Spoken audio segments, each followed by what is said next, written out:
통신 확인하겠습니다.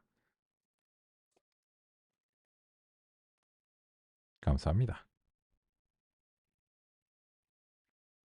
재접속하니까 제가 인제 제 모니터 하는 아이패드에서 이제 소리가 이제 잘 나와서 아마 인제 '잘 되지 않을까?' 생각하고 있습니다. 뭐 하나가 잘 되면 되는 거겠죠. 그죠? 그렇습니다. 좋습니다. 그러면 이제 우리 학습 알고리즘을 완료를 했죠. 학습 알고리즘을 완료했는데 저 궁금하니까 이것 좀 알려주시면 감사하겠습니다. 각자 인제 채팅창에서 그 2 번을 학습을 수행한 결과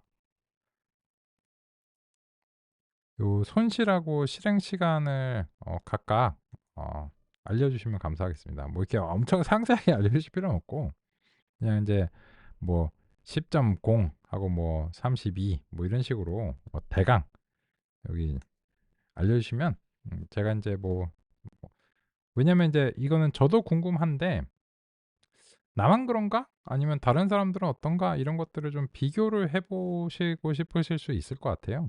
그런 이유로 인해서 같이 한번 이제 알려주시면 살펴보겠습니다. 그죠? 어떤 분들은 뭐 시간이 100 초, 200 초씩 막 소요가 이제 되시는 경우도 있네요. 그죠? 근데 '나만 그런가?' 라고 하는 것과 관련해서는 그렇지 않아 보이네요. 여러분들이 그러시죠. 그래서 지금 보면은 저처럼 우리 김진우 선생님께서는 이제 저랑 이제 비슷한 정도 시간, 이강호 선생님께서는 어 저 이제 김준호 선생님의 한 2배 정도? 그죠? 그 뭘 잘못하셔서 그런 건 아니에요. '내가 뭘 잘못했나?' 알고리즘이 똑같은 거예요. 똑같은 거고 그래서 인제 또 차이가 나는 게 있는 게 뭐냐면 그 저보다 손실이 낮게 시작을 하실 수도 있잖아요. 그죠? 그래서 우리 뭐 이강호 선생님 같은 경우에는 이제 9, 8 이렇게 인제 내려갔고 김동우 선생님 같은 경우에 손실이 17로 시작했다가 두 번째에서 6 으로 급격하게 내려왔죠. 그죠? 우리 김지영 선생님 같은 경우에는 인제 8 요렇게 인제 했는데 시간이 너무 오래 걸렸네요. 그죠? 근데 그러면 궁금한 것들 이제 두 가지죠. 첫 번째 시간이 왜 이렇게 차이가 나냐. 저뿐만 아니고 많은 분들이 인제 차이가 되게 상당한데 이거는 순수하게 연산이에요. 그래서 인제 CPU를 기반으로 한 이제 연산이고 그러다 보니까는 이거는 "CPU 하드웨어의 차이다." 이렇게 이제 말씀을 드릴게요. 대체적으로 이제 같은 설정인데 CPU 하드웨어에서 좀 차이가 납니다. 그래서 인제 이게 빠르게 수행이 되시는 경우에는 사실은 CPU와 그리고 numpy 똑같은 numpy인데 이 numpy가 내부적으로 인제 C 라이브러리를 사용합니다.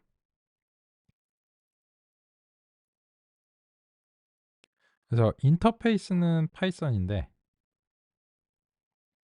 실제로 인제 연산을 수행하는 부분과 관련해서는 뭐 포트란 코드도 있고 C나 C++ 코드가 꽤 많은 편이에요. 그래서 뭔가 인제 무거운 연산이라든지 이런 거를 빨리 수행할 때는 종종 이런 조합들이 이제 많이 사용이 됩니다. 김명치 선생님께서 소리가 안 들리신다고 하셨는데 그 다른 분들 만약에 소리가 안 들리셨으면 다른 분들이 아마 제가 저 시간을 요청하는 거에 대해서 음 "쟤 뭘 하냐?"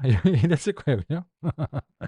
그래서 역시나 뭘 잘못하신 건 아닌 것 같고 다만 인제 저랑 비슷하게 인제 오셨는데 우리 김명치 선생님 소리 다시 들리시나요? 아마 재접속이 필요하셨던 상황이었을 가능성이 있어 보입니다.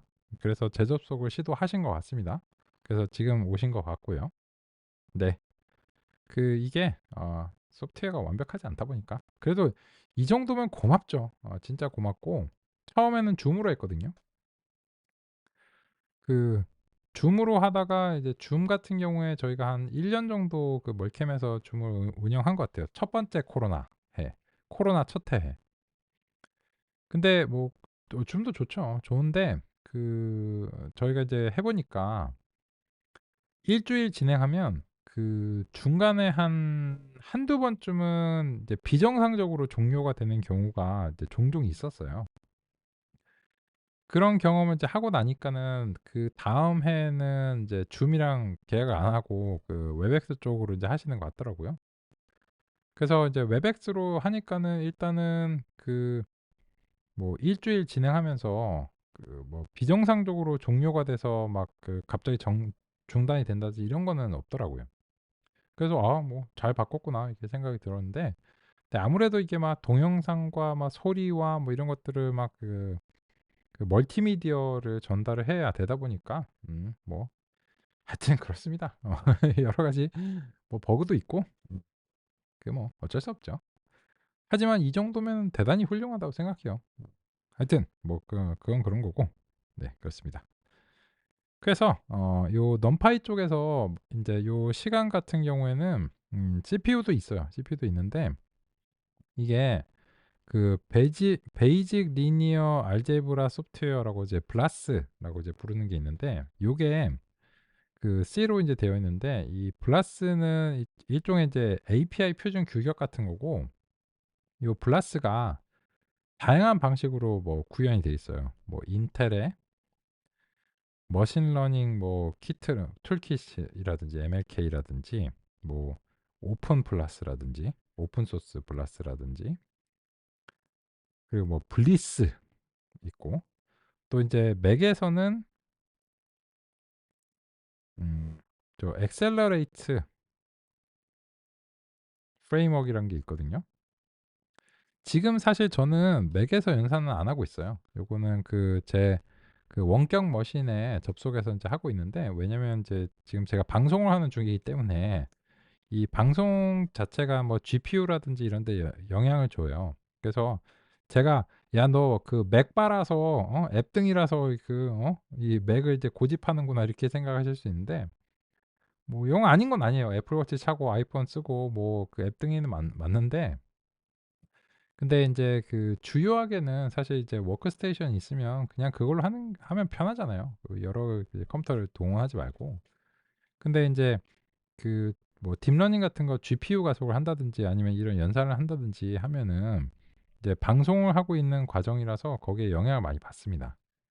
그리고 이제 실제로 제가 이제 딥러닝 작업을 하면 이제 연산이 돌아가는 동안 그 컴퓨터를 못 써요. 중간에 인제 얘가 뭐 한 이틀 정도 이제 걸릴 것 같으니까 '그동안 이제 게임하고 놀아야지.' 뭐 이런 식이 그런 계획이 잘 안 돼요. 게임할 수가 없어요, 딥러닝이 돌아가는 동안. 그래서 강력한 GPU가 있는데 그 GPU는 딥러닝용으로 이제 써야 되는 거고, 예를 들자면. 어 그래서 인제 그거 돌아가고 있는 동안 이제 게임은 안 됩니다. 게임이 안 될 뿐만 아니라 심지어 이런 스크롤 같은 것도 GPU 연산에서 방해가 돼요. 그래서 진짜 아무것도 안 해야 돼. 정말 딱 연산만 시켜야 되거든요. 그래서 인제 그런 경우에는 인제 제가 뭐 그걸 뭐 기록을 한다든지 뭐 비디오를 찍는다? 말도 안 되지. 근데 제가 한 가지 좋은 방법은, 원격으로 접속하면 이 그래픽이 표시되는 부분은 원격 컴퓨터 쪽 GPU에서 이제 이 현재 이제 요 단말에서 그걸 이제 수행하기 때문에 그건 괜찮더라고요. 그래서 인제 연산이 되어가는 과정은 이제 구경하고 싶고, 그거 되는 동안 저는 다른 작업도 해야 되고 하다 보니까 이제 워크스테이션이 하나 따로가 있고, 바로 옆에 있음에도 불구하고 거기에 원격 접속을 해 가지고 수행을 합니다. 지금처럼 뭐 방송할 땐 더 말할 것도 없죠. 그렇습니다.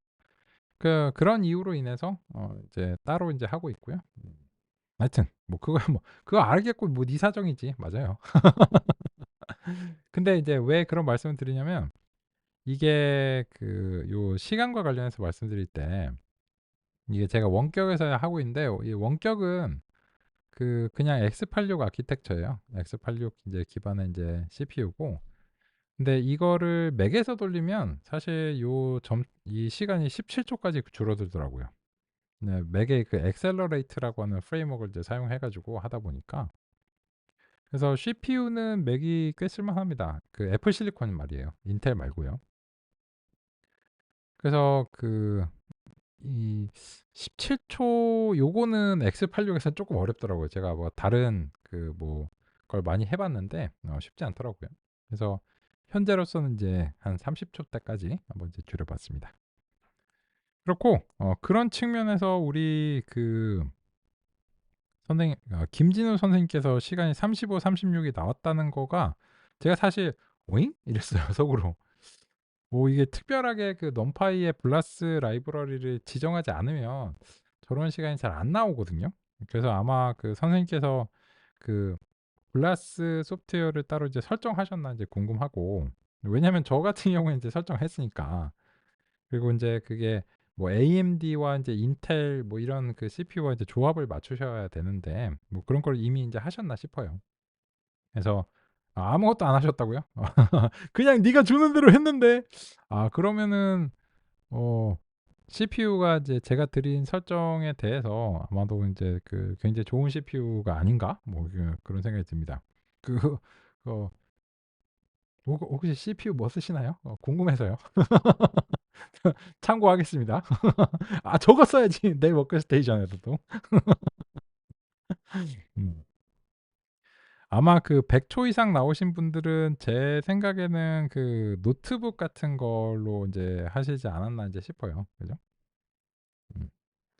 그래서 어 그런 측면에서 인제 좀 차이가 날 수 있다라고 하는 점입니다. 근데 지금 이제 학습이 이제 됐냐라고 하는 부분을 인제 중점적으로 얘기해 볼게요. 학습이 됐냐? 학습이 됐다는 거는 어떻게 봐야 될까요? 결국 인제 '손실이 줄어들었는가.'라고 하는 게 관건이잖아요. 근데 이걸 2번 정도 해 가지고는 '손실이 줄었다.'라고 하기에는 오히려 느는 경우도 있어요. 그죠? 우리 태용준 선생님 같으신 경우에는 운 좋게 손실이 한 7 뭐 이렇게 되게 낮게 시작을 하셨잖아요. 그러면은 왜 이게 너는 10 이고 나는 7 이고 어떤 사람은 뭐 17 이냐. 이게 왜 그러냐면 무작위로 초기화된 가중치로부터 시작하기 때문에 서로 초기 상태가 조금 달라요. 근데 학습을 이제 어느 정도 수행을 하게 되면 얘가 이제 만약에 높은 상태에 있다가도 확 내려와요. 높은 상태에 있으면 더 빨리 내려오겠죠. 그래 갖고 이 경사하강을 이제 수행을 하니까 이게 손실이 처음에 높으면 경사가 그만큼 가파르거든요. 그러면 이제 후악 내려오는 거예요. 그리고 이미 낮은 데서 출발하면 운이 좋은 거지. 금수저까지는 아니고 뭐 하여튼 똥수저는 아니다. 그죠? 여기는 이제 똥수저인 거예요. 근데 이제 우악 내려오는 거야. 그죠? 그래서 이제 그 똥수저로 출발을 해도 인제 초등학교, 중학교 때, 고등학교 때 좀 노력하면은 이게 따라잡습니다. 그죠? 그래 갖고 대학 가서 열심히 하면 갑자기 스타트업으로 대박이 나 갖고 뭐 금수저 이길 수 있어요. 그죠? 그럴 수 있습니다. 그래서 인제 얼마나 인제 가파르게 이제 내려오는가가 관건이기 때문에 혹시 인제 좀 높게 출발을 해도 확 내려오면은 이제 어떤 특정 시점 이후로부터는 좀 비슷해지는 느낌이에요. 근데 아직은 그 경험을 못 했어요. 그죠? 그래서 요거를 몇 번 좀 돌려 봐야 되겠죠. 그런데 이제 돌리는 거는 뭐 문제가 아니에요. 왜냐면 돌아가는 거는 인제 그냥 학습 횟수를 이제 늘리면 되거든요. 그래서 요번 시간에는 신경망 구현을 완료했고요. 신경망 구현에 인제 필요한 여러 가지 논의들 중에서 우리가 좀 불충분했던 것들이 있죠. 교차 엔트로피 오차도 그렇고 미니 배치도 그렇고 소프트맥스도 그렇고 요런 점들이 이제 논의가 되어야 할 것 같습니다. 그래서 인제 요번 시간 그걸 논의하고요. 그리고 나서 인제 5차 역전파 우리 살펴볼 계획입니다. 이게 논의가 되고 이 실험이 돼야 그다음에 5차 역전파를 왜 해야 되는가라고 하는 점을 납득을 하실 수 있고, 그런 이유로 인해서 5차 역전파를 저렇게 하는 거구나라고 하는 거를 아마 납득하실 수 있으리라 생각합니다.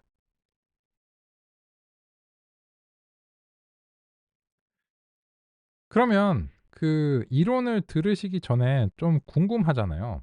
그래서 이번에는 학습 횟수를 늘려 볼게요. 음 학습 횟수는 이제 상위 드릴 이유로 인해서 두 번은 안 됩니다. 지금 배치 크기를 이제 100 으로 설정했다면 지금 최소 단위는 600 번을 해 줘야 돼요. 사실 근데 이 600번 하면 우리는 그 어떤 분들은 다음 주에 끝나요. 그죠? 그러니까 이걸 기다릴 수는 없거든요. 근데 그냥 이게 올바르다라고 하는 값을 제시를 하기 위해서 일단 600 번이라고 하는 값, 600번 단위로 현재로서는 이제 수행이 돼야 됩니다. 왜 그런가에 대해서는 아까 논의 드리려고 했던 그 미니 배치와 관련된 논의가 필요해 보입니다. 그래서 우리가 이론을 살펴보는 동안 요거를 이제 돌려 놓을게요. 그러면 이거를 이제 돌려 놓으면 사실 이게 돌아가는 동안은 다른 코드를 실행하는 것이 불가능합니다. 그러면 우리가 이제 실컷 이론을 알아보는 동안 얘가 그 할 수 있을 만큼 일단 하고, 그죠? 그리고 이제 이론을 이제 그 보고 와서 이제 봤을 때 손실이 뭐 좀 주는 느낌인가 이런 거 볼게요. 그리고 손실이 좀 팍팍 주는 요런 느낌을 이제 주기 위해서 학습률을 좀 증가시킬게요. 이게 너무 이렇게 깨작깨작 이제 가면은 우리가 안 그래도 이 뭐 어차피 다 못 돌려봐도 이게 인제 궁금하잖아요. 그죠? 그래서 학습 횟수를 600 으로 일단 설정하고, 아마 중간에 꺼야 되겠지만 학습률을 0.1로 하고 이렇게 해 가지고 일단 돌려 놓겠습니다. 그러면 저 같은 경우에는 두 번에 1분 소요가 되니까 300 분이 소요가 되고, 300 분이면은 몇 시간이냐? 그죠? 5 시간 정도 소요가 되겠네요. 5 시간. 이야. 역시 딥런 그 우리 이광호 선생님께서 안 그래도 그 "GPU를 사용하게 하면 좀 더 빨리 끝나지 않을까?" 아닙니다. 5차 역전파를 사용하면은 이 똑같은 실험을 1 초도 안 걸리게 만들 수 있어요. GPU는 아직 등장 안 했어요. 왜냐면 지금 기억하셔야 될 게 뭐냐면 우리가 80 년대에 있다는 걸 기억하셔야 돼요. 아직 우리는 백 투 더 퓨처해서 아직 80 년대에 있어요. 그래서 GPU 없어요. GPU가 없고, 그래서 이 80 년대 자체를 신경망이 자생적으로 살아나야 돼요. 이거를 극복을 해야 됩니다. 근데 만약에 이게 현실적인 범위 내에서 이렇게 오래 걸리면 80 년대를 살아남지를 못합니다. 그래서 그 GPU의 활용이라고 하는 것은 이제 2010년 이후의 이제 이야기고, 일단 80 년대 자체적으로 이제 살아남아야 되는데, 근데 이 동일한 모형과 동일한 데이터와 동일한 학습 설정에 대해서 5 장의 5차 역전파를 이제 아마 그 다음 시간쯤에 또 보시겠죠. 보시면 1 초도 안 걸려서 끝납니다. 물론 하드웨어에 따라서 쪼끔 차이가 날 수도 있어요. 쪼끔 빠르면 1 초도 안 걸릴 거고, 쪼끔 느리면 수초 정도 걸리시겠죠. 하지만 5 시간이나 10 시간이, 혹은 15 시간이 1 초로 1 초인가 수초인가는 그 관점에서는 사실상 거의 차이가 없는 거나 마찬가지죠. 그죠? 그래서 당장 오늘 5차 역전파를 도입을 하면 이 현재 실험은 1초 만에 끝나야 됩니다. 그걸 향해서 우리 가 보도록 하겠습니다. 지금 제가 아까보다 운이 좋았어요. 잘 태어났네. 잘 태어났네. 그죠? 처음에 어 가중치 초기값이 요번에는 쪼끔 나았어요.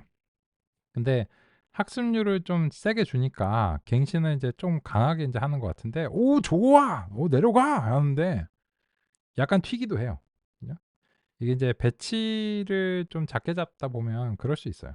그럴 수 있고, 하지만 인제 전반적으로 한 5번 정도 이제 지금 제가 벌써 실행이 돼 버렸는데, 제가 말씀드리는 동안 이제 요 5번을 가지고서 비교를 하면 확실히 좀 내려왔죠. 그러면 어쨌든 손실이 내려오면 되는 거야. 손실의 입장에서는 방법은 따지지 않아요. 뭐 하여튼 뭐 모르겠고 어 네가 이거 뭐 여기서 뭐 뛰어내리든 뭐 이렇게 벽 잡고 내려오든 그건 난 모르겠고, 내 입장에서는 어쨌든 정답하고 예측값이 뭐 어떻게 나왔든지 간에 어쨌든 요거를 했을 때 나는 인제 이게 얼마나 차이가 나는지 알려줄게, 이런 입장이라서. 그래서 이게 내려왔다는 것 자체가 지금 학습이 되고 있다라고 하는 점을 이제 시사하고 있습니다. 그러면 6번이 수행됐다면 제가 3번 얘기했다는 얘기겠죠. 그 정도면 될 것 같습니다. 그래서 얘는 사실은 가치가 없어요. 우리가 얘가 돌아간 얘가 채 다 돌아가기도 전에 5차 역전파를 얘기하고 5차 역전파를 구현해 버릴 거거든요. 그래 갖고 채 얘가 "아 야 좀 기다려." 하는데 우리는 다 구현해 버릴 거예요. 5차 역전파로 갈아치워 버릴 거기 때문에 그렇고요.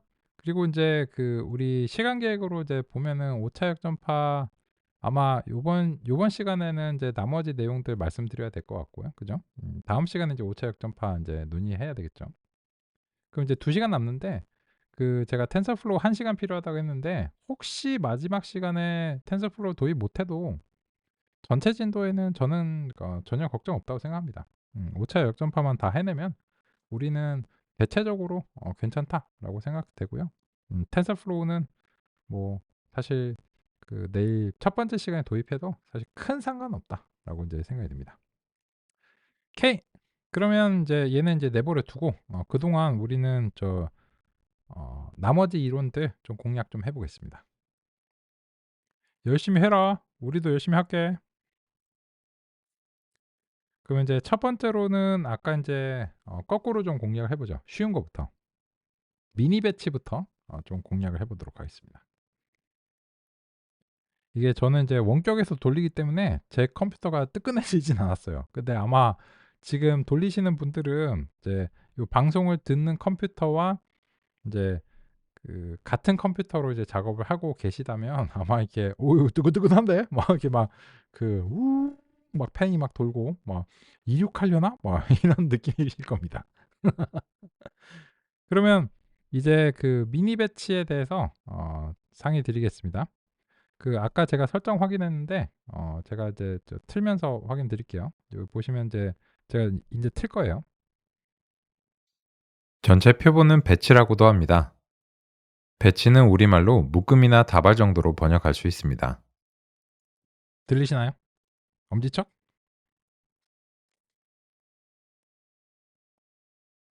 네, 감사합니다. 그러면 이제 아까 제접속으로 해결이 된 것 같고요. 그러면 이제 재생 계속하겠습니다. 예를 들어 표본의 개수가 10,000개라면 배치 크기가 10,000이라고 할 수 있습니다. 배치 전체를 한 번에 훈련하는 것은 비효율적이거나 어려울 수 있습니다. 배치 전체를 큰 피자 한 판이라고 생각해 보겠습니다. 피자 한 판을 자르지 않고 입에 넣는 것은 그다지 좋은 생각이 아닙니다. 손실함수 최적화도 마찬가지입니다. 전체 배치에 대해 손실함수 최적화를 하는 것은 연산적인 측면에서 어려움이 있을 수 있습니다. 또한 배치 크기가 1억 또는 10억처럼 무척 크다면 한 번에 메모리에 올리지 못할 수도 있습니다. 이런 문제에 대해 배치에서 일부를 적당한 크기로 무작위로 선택해 미니 배치를 뽑는 기법이 사용됩니다. 피자 한 판 대신 슬라이스 조각으로 자르는 것과 비슷합니다. 미니 배치를 추출해 최적화의 단위로 합니다. 통계에서 표본을 추출하는 것과 비슷하다고 생각할 수도 있습니다. 비슷한 점도 있습니다. 특정한 미니 배치가 전체 배치를 대표한다는 점이 그렇습니다. 하지만 미니 배치를 한 번만 뽑는 것이 아니라 미니 배치들의 합이 전체 배치가 되도록 여러 번 뽑는다는 점은 통계의 표본 추출과 구별됩니다. 즉, 피자를 슬라이스 조각으로 나누긴 하지만 피자 한 판을 다 먹기는 해야 합니다. 미니 배치를 여러 번 추출해 전체 배치 크기만큼이 되어야 최소한 한 번 전체 표본을 학습했다고 할 수 있습니다. 전체 표본을 미니 배치로 모두 소화하는 것은 에폭이라고 합니다. 예를 들어 배치 크기 1만, 미니 배치 크기 100일 때 1 에폭은 100개의 미니 배치로 구성됩니다. 보통의 경우 학습은 여러 번의 에폭을 반복하는 것이 필요합니다.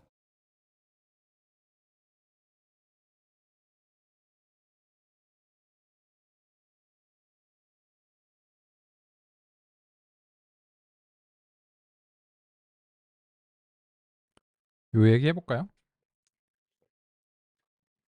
이미 이제 말씀드린 내용들 그냥 정리된 형식으로 이제 말씀드렸고, 요것만 이제 아까 제가 이 배치 크기를 100 으로 했다면 지금의 경우에는 최소 단위가 600이 돼야 된다라고 하는 이제 그런 점을 이제 상의를 드렸죠. 그래서 여기죠. 배치 크기를 이제 100 으로 설정했으면 두 번 하면 안 된다는 거예요. 왜냐면 우리가 애써서 샘플을 6만 개를 준비를 해 줬잖아요. 그런데 6만 개를 준비를 해 줬는데 그 6만 개가 피자 한 판이니까 이거를 한 번에 이게 입에다 이제 쑤셔 넣으면 그게 좋은 방법이 아니다. 그런 거죠.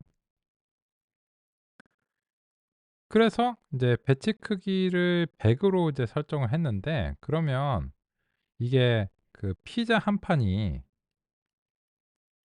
600 조각이 돼야 되는 거예요.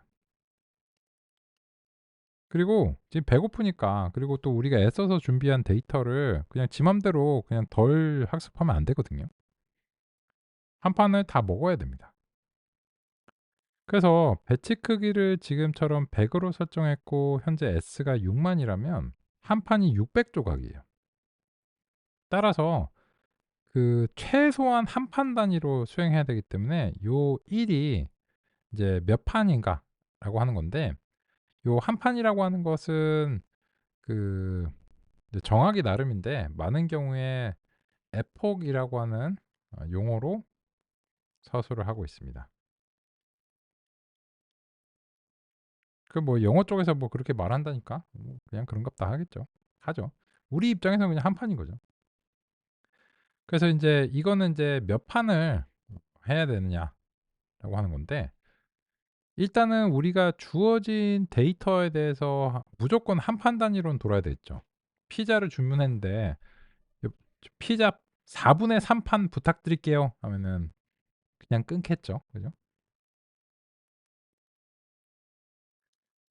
그래서 인제 이 몇 판 인제 한 판의 단위가 현재로서는 600 조각이니까 이 학습 횟수를 우리가 이제 구현했을 때는 그 조각 단위로 현재 구현해서, 그래서 인제 몇 조각인지를 이제 최종적으로 연산은 이제 들어가 줘야 되죠. 그래서 이게 이 600번 뭐 700번 800번 이렇게 돼야 되는 게 아니라 600 곱하기 2 번, 3 번, 4번 이런 식으로 이제 돌아 줘야 돼요. 그래야 이게 그 제대로 된 단위로서 인제 '학습을 한다.'라고 하는 그런 점입니다. 그래서 이제 미니 배치와 학습의 횟수가 인제 연관이 있기 때문에 요 시점에서 일단 살펴봤고요. 그렇습니다. 별 얘기는 아니에요. 그리고 인제 두 번째로는 인제 미니 배치 인제 추출 방식에 대해서 아까 말씀드린 대로 이 요 미니 배치의 크기가 꼭 나눠 떨어지라는 법은 없습니다. 그래서 제가 뭐 성격 이상해 갖고 뭐 123개 이렇게 했어요. 그러면 인제 S가 6만 이고 B가 123 개면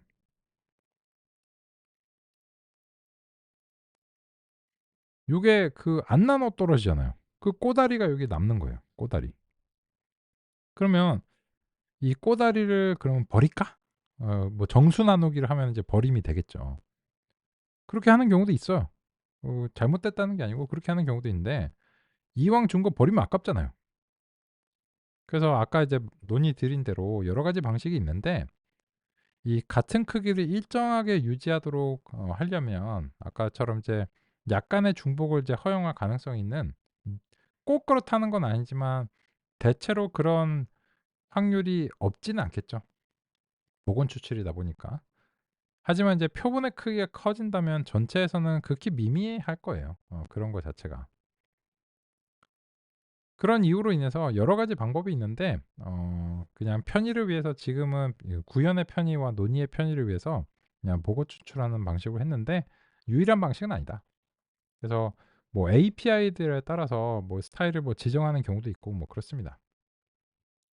섞어서 뭐 나누는 경우도 있고 섞는 건 네가 하고 나는 나누기만 해 줄게 뭐 이런 경우도 있습니다. 그래서 인제 그런 상황들은 인제 다양하니까 그때 인제 맞춰서 인제 하시면 되고요. 지금 현재 우리 구현은 한 줄로 딱 구현하기 용이하고 또 각 미니 배치의 크기가 동일하다라고 하는 것을 용이하게 가정할 수 있기 때문에 그런 이유로 인해서 현재로서 우리는 이 미니 배치를 다음과 같이 인제 복원 추출을 기반으로 했다. 그런 점들 이제 상의해 드리겠습니다. 그러면 인제 미니 배치는 해쳤죠.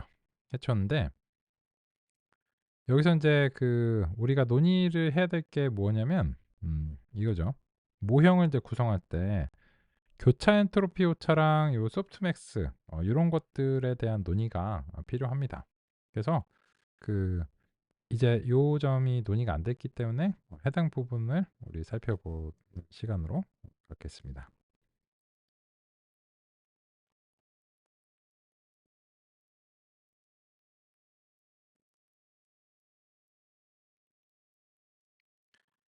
이 이야기는 우리 인제 교차 엔트로피 오차 라고 하는 것으로 이제 와야 다시 인제 돌아와야 되고요. 어차피 실습이 지금 불가능한 상황이기 때문에 제가 열심히 돌고 있어서 그 시간 동안 이 준비된 교차 엔트로피의 논의를 이제 같이 인제 살펴보도록 하겠습니다. 그러면 이게 이 논의의 인제 핵심이 무엇이냐면 그 분포 가정이 핵심입니다. 그래서 그 분포 가정에 따라서 더 올바른 것과 그렇지 않은 것이 있을 수 있다. 그런 점을 이제 공감하는 게 필요한데요. 그래서 그 남은 시간을 활용해서 같이 살펴보도록 하겠습니다.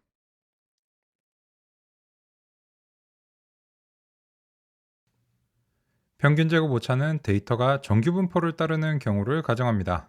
즉, 관측된 데이터에는 일정한 오류가 있다고 가정합니다. 그래서 예측 값은 실제와 비교해 어느 정도 오류가 있다고 할 수 있습니다. 예를 들면 다음과 같은 데이터 분포가 있다고 가정하겠습니다. 그럼 이러한 분포의 데이터의 관측값을 기반으로 모델이 예측을 수행하고자 한다면 다음과 같은 직선이 해당 데이터에 대해 가능한 모형 중 하나라고 받아들일 수 있습니다. 비트코인의 가격이 근래 이러한 분포를 보였다라고 가정하고 현재 표시된 데이터만을 기반으로 예측을 한다면 전반적으로 비트코인의 다음 가격은 형성된 모델인 직선을 따라 어딘가에서 형성될 가능성이 있다고 예측하는 것이 통상적입니다. 비트코인이나 주식 가격이 실제의 가치도 반영하지만 종종 여러 가지 다른 요인에 의해 영향을 받는다고 가정하고 그러한 요인들이 실제 가치를 왜곡하는 일종의 오류라고 할 수 있습니다. 그러한 오류는 수학적인 공식이 아닌 현실의 관측값에는 거의 어디에나 있겠죠? 그러한 오류가 얼마나 심할까요? 만약 그러한 오류가 얼마나 심한지 알 수 있는 방법이 있다면 주식이나 비트코인의 적절한 가격이 얼마인지를 알 수 있을 것이고 그렇다면 현재 거래되는 가격이 상대적으로 얼마나 비싸거나 싼지를 알 수 있을 것입니다. 만약 그런 방법이 있다면 당장 부자가 될 수 있겠죠. 하지만 애석하게도 그러한 오류가 얼마나 심한지를 정확하게 예측하는 방법은 없습니다. 어허. 지금 이제 그 제 소프트웨어 쪽에서 그 화면 공유가 이제 정지가 되면서 문제가 생겼습니다. 갑자기 인제 모니터와 이제 연결이 해제가 되면서 인제 문제가 생겼는데요. 송구한 양해 말씀드리고요. 다시 한번 접속해서 재생될 수 있도록 하겠습니다.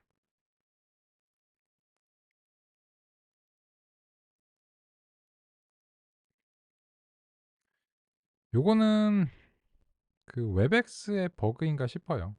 웹엑스를 이제 켠 상황에서 갑자기 이제 모니터와 인제 연결에 문제가 인제 생기는 것 같거든요. 일단 그 요거는 애니메이션이 없기 때문에 오로지 가정을 할 수 있을 뿐입니다. 그러한 가정은 여러 가지 분포 모델로 수행합니다. 가장 널리 사용되는 분포 가정은 바로 정규 분포입니다. 정규 분포는 많은 관측 데이터에 대해 유효합니다. 예를 들어 일정 수의 사람들을 모은 다음 키 또는 몸무게를 재고 그것을 그래프로 표현하면 정규 분포와 같은 모양의 그래프를 종종 그릴 수 있습니다. 진정한 정답은 관측된 값들로부터 형성된 모델의 예측값 근처에 어딘가에 있을 것이라고 가정하는 것이 정규 분포 가정이고, 그러한 가정은 경험적인 관측과 상식에 이치하는 편입니다.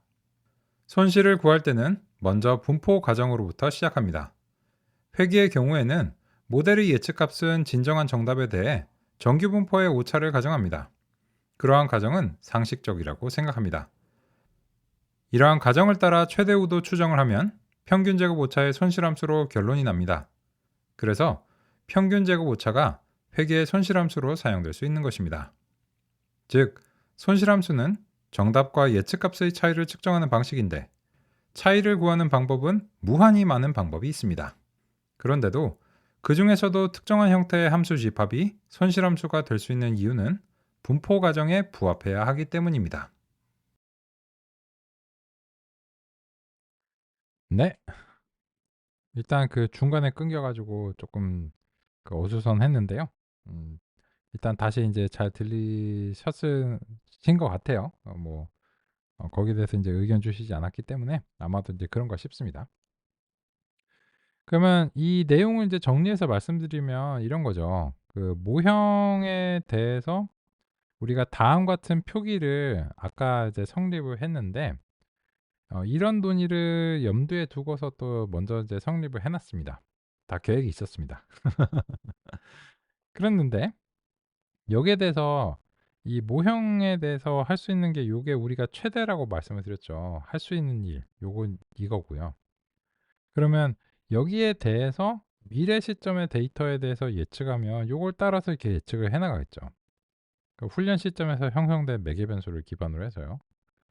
그랬는데 그러면은 새로운 데이터에 대한 예측으로서 이제 그 y 값이 요 모형에서는 여기에 인제 형성이 되겠죠. 요 그 점선 위에서.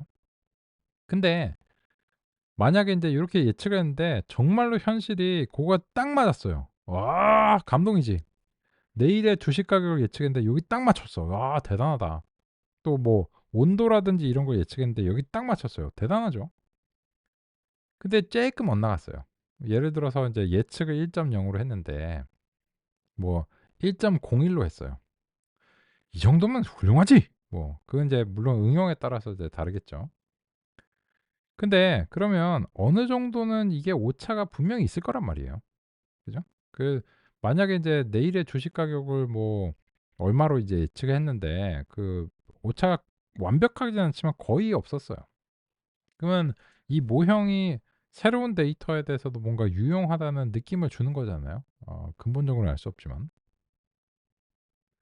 근데 그렇다면 이 오류라고 하는 것이 어느 정도 범위에서 나올지 노심초사할 수밖에 없거든요.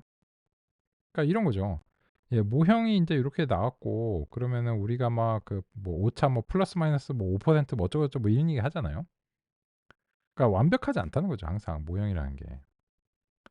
근데 그러면은 이 모형 자체가 그 어느 정도 범위 내에서 인제 오차를 낼 것인가, 이게 인제 관건인데 너무 범위가 넓어요. 그러면 이거는 모형을 쓰나 마나지. 뭐 "여기서도 나올 수 있고 여기서도 나올 수 있다." 하면은 이게 뭔 의미냐 이런 얘기가 나오겠죠. 그래서 인제 이런 정규분포 모형에 대한 가정은 결국은 인제 오류에 대한 얘기예요. 그래서 인제 이 오류가 이 정규분포라고 하는 게 결국은 이제 평균에서 가장 확률이 높다는 거잖아요. 이게 그 맥스 최대값이라는 거죠. 그런데 인제 표준 정규 분포로 한다면 얘가 이제 0이 될 거고, 그러면은 그 오류가 0인 지점에서 확률이 최대값이 되니까 이 모형의 예측과 실제 데이터가 완벽하게 일치할 확률이 일단 최대로 높다고 가정을 하는 수밖에 없는 거죠. 안 그럴 거면 모형 왜 만드냐는 거죠. 근데 애석하게도 이게 확률이 최대라는 거를 말하는 것이 무조건 그 값이 나온다는 게 아니죠. 복권에 당첨되실 수 있는 거잖아요. 하지만 그 확률이 여기서부터 이제 멀어질수록 낮아지는 거죠. 그게 정규 분포의 이제 의미고, 그게 좋은 쪽으로든 나쁜 쪽으로든 뭐 그 작아지거나 이제 커지거나 어쨌든 이런 방향 양방향으로 발생은 할 수 있죠. 언제까지나 발생할 수 있는데, 멀어지면 멀어질수록 그 확률이 막 이렇게 낮아지는 거잖아요. 그래서 이제 모형의 예측과 현실이 일치할 확률이 가장 높아야 되는 거죠, 이상적으로는. 근데 그거는 이제 희망 사항이기 때문에 가정이라고 밖에 얘기를 못 하는 거예요. 근데 그렇게 인제 가정을 했을 때, 만약에 요쯤에서 나오면 상당히 잘했네.' 이러는데 여기서 나왔어요. '그 뭔가 이상한 거 아니야?' 이렇게 얘기를 해야 되는 상황이죠. 그래서 지금처럼 연속적인 값에 대해서 얘기를 할 때는 어 정규 분포의 범위 내에서 다음 같은 방식으로 이제 오차가 발생할 것이라는 이제 가정과 기대가 있다, 이런 겁니다. 그런데 분류의 경우에는 이런 가정이 안 맞는다는 얘기예요. 그러면서 오차 제곱합이라든지 이런 것들이 문제가 있다, 이런 점이거든요. 그 얘기는 커피 한 잔 드시고 하시죠. 컴퓨터 열심히 일하는 동안 우리는 빅 브레이크 갖겠습니다. 빅 브레이크.